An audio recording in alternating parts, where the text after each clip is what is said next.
That's right, I'm dressed like a cowboy. I'm wearing my goofy Wrestling for Life shirt because Rampage went mad this week. We had the firm deletion match, and it just made me so damn happy.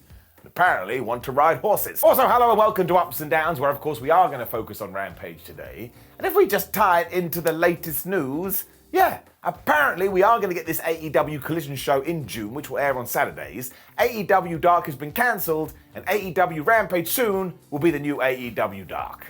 Now I'm just going to look off into space and the abyss. Maybe it's true, maybe it's not, I don't know. It was totally mad though, especially our first match, which was QTV taking on the Lucha brothers and Vikingo. And on the good guy side, they had got together and said, do you like gravity? No. Do you like physics? No.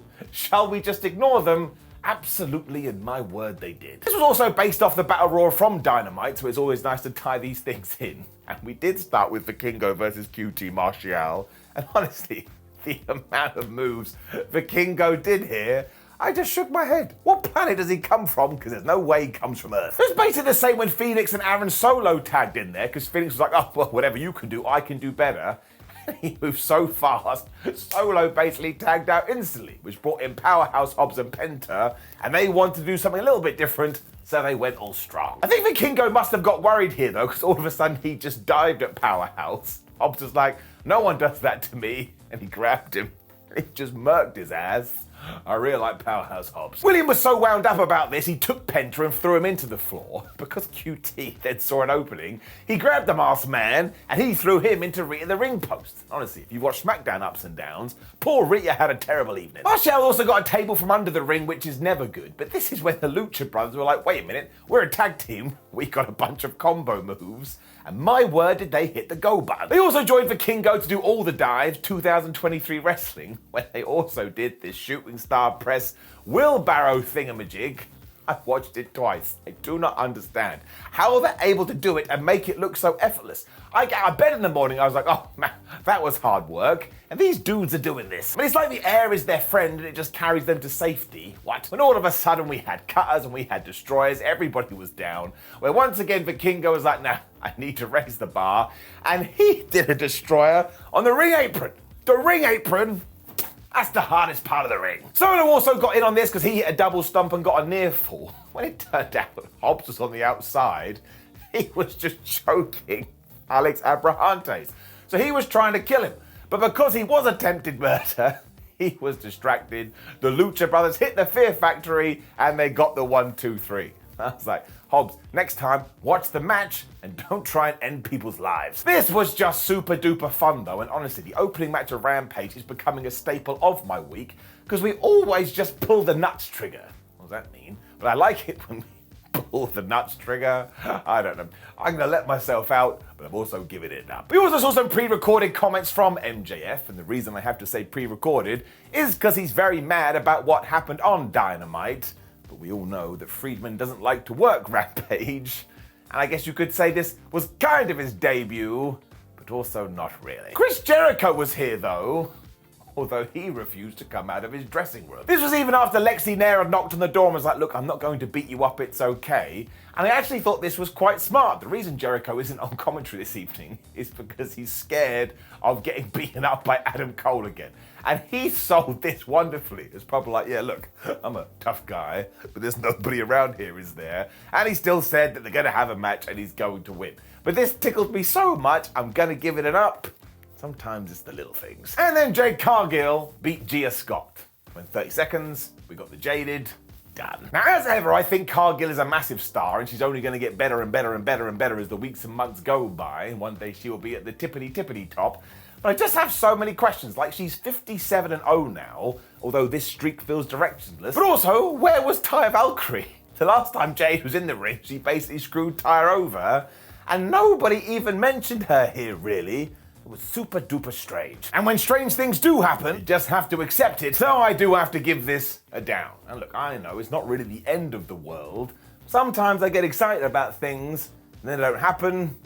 Story of my life. Which is when we got pure, warm and fuzzy and the tum-tum stuff.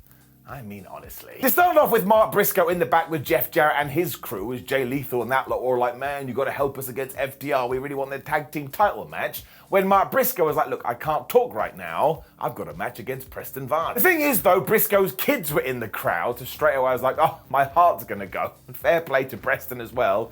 When he got to the ring, he saw these children and he ripped up their signs. So he was being a mega asshole. Mark was having none of that, so he threw Vance out the ring and threw him into Rita the ring post, so I told you she was having a bad night. When he thought, I know how I can finish this off, I'll do a moonsault onto him. Preston Vance moved, and Briscoe went right into the floor like it's a normal thing to do. Screw all of that though, because do you know what Preston Vance did in revenge? He threw Mark Briscoe into Barry Barricade. Now, how many times do I have to talk about this? It's getting boring, and look, it's clearly breaking my back. We bring down the Justice for Barry counter. It moves up to 13, and shout out to that one guy who brought a Justice for Barry sign to the AEW shows. I appreciate you guys. I told you time and time again. He's just trying to do his job. Imagine a teacher, oh, hello, I'm a teacher, trying to teach some kids maths. From nowhere, someone doesn't run in and go bam and smack the teacher. It wouldn't happen, and it's the same for Baz. Everyone calm down. Briscoe tried to fight back by pushing off Tina the turnbuckle and doing the Bret Hart pin, or the most devastating move in all of sports entertainment, the surprise roll-up, but that didn't work. But he still got back to his feet, and he started to light up on this guy. He also went for the Jade driller, which is when all of a sudden Preston was able to hit the big discus lariat, when he went outside and got a chair. Now, he didn't do anything with the chair at first. I was like, what are you doing? What a waste of life. It turns out his buddy Jose, the insistent in him, had a plan though, because he put the chair in the ring. The ref was like, oh man, why are you wasting my time? I can't handle this. And because he turned his back, Preston Vance took his arm and he punched Mark Briscoe right in the testicles. Disgusting. Somehow though, this didn't affect Mark at all, because he threw Preston Vance out the ring and then used the chair to vault over the top rope. And they got back in the squared circle. He hit the Jade driller and he got the 3. Now, this is exactly what we should have done. I want to know, was he wearing like a chastity belt or something? Because this dick shot didn't seem to hurt him at all. And afterwards, he celebrated with his children, which is the only thing that matters. Again, just made me warm and fuzzy in my tum-tum. I love stuff like that.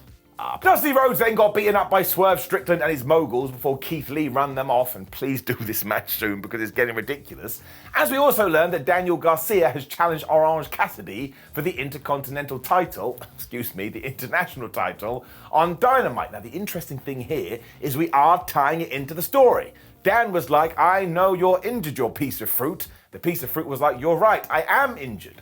So if you did want to do the title change, well, you could probably do it next week, which is when all my dreams came true. Because look, I know it's not for everybody, and I know some people will be super duper mad at this, and more power to you, but we did get the firm deletion match.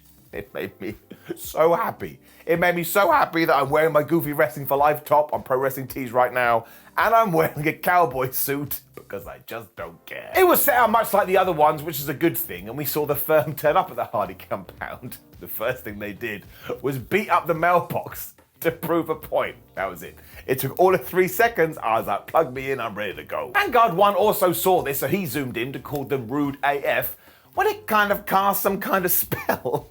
And all of a sudden it was nighttime. Now, I know whether this was meant to be magic, whatever it's meant to be, but this is why I like matches like this. You can just do whatever the hell you want. The fight then began with the Hardys and the rest of their crew coming out with firework guns, as Matt Hardy called them the works of fire. So once again, I was just totally gone again, when Big Bill found Isaiah Cassidy and threw him into a tree. And when do we ever get to talk about him? Tina the Tree, not Tina the Tree, we've got Tina the Turnbuckle, Trevor Tree. We got Trevor Tree, who had a terrible evening as well, like Rita the Ring Post, because this was sold like Isaiah Cassidy was dead. Jeff Hardy then decided to continue this murder theme because he got another stick. He was choking Big Bill to the point we kind of saw him die. Now, I'm sure he was just passed out, but his eyes are at the back of his head. This was totally done in an over-the-top way. It kind of meant that Stokely Hathaway was left all by himself, which is when we saw the Hardy children in a toy car and they tried to run him over. He was terrified about this. Somebody give them an Oscar already. They then found themselves in a ring, which is when Hook and Lee Moriarty got into it because they are serious wrestlers who take wrestling very seriously, when Hathaway was back and he went to give Hook a German suplex, and before he did it, he went German And it didn't work at all.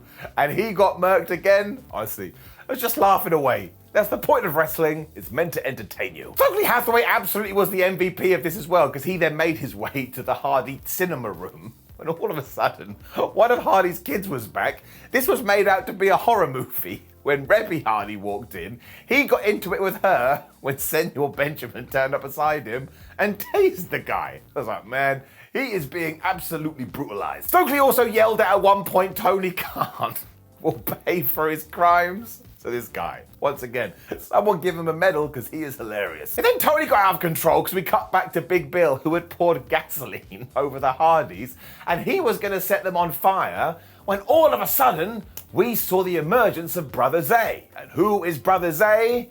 Well, I suppose it was the reincarnated Isaiah Cassidy, who stood on top of a building and then did a massive dive off onto everyone. He then also made some orgasm noises and humped the floor. And that is an actual real sentence. Tears, I tell you, my friends. Tears. Hathaway then did it again because he found himself in the ring where Rebby hit him with a twist of fate as Maxwell hit him with a swanton bomb. This is when Rebby was like, oh, wait, I forgot. It's time for you to go to bed. It's night time. Brother Zay then threw Bill through a table to teach him a lesson, which is when Ethan Page was left all alone. He got hit by move after move after move after move. When Jeff Hardy stole Maxwell's big old move, the swanton bomb, he crushed Ethan Page with that. 1, 2, 3. Our good guys had done it. Mr. Burns had won it. For some reason, they then set fire to a massive Hardy symbol. And I was like, well, did you make that beforehand? Or is that just happenstance? But once again, just giving it a round of applause. As I've already said, I found this so damn fun, to the point it doesn't just get an up, it gets a golden up. I honestly could take these once a week because you just have complete carte blanche to go absolutely crazy. Goofy wrestling for life. Which did indeed bring us to the end of Rampage, and for my money, this is the best Rampage maybe ever. I'm serious. When it was ended, I was delighted with glee, and I don't even know what that means. It is getting it up. Go watch the firm Deletion. Also, please do like the video, share the video, and subscribe. Make sure you watch SmackDown Ups and Downs, because my word, there was loads to talk about that show, and watch the ups and downs throughout the week. And you can go to WhatCulture.com and read the articles. I don't write them. And of course, follow us on social media. Simon316 and WhatCulture WWE. My name is Simon for WhatCulture. Thank you very much for joining me as always. Make sure you enjoy this wrestling weekend, which is filled with sports entertainment. I'll see you as those shows do pop up too. Take care. Thank you very much. See you soon.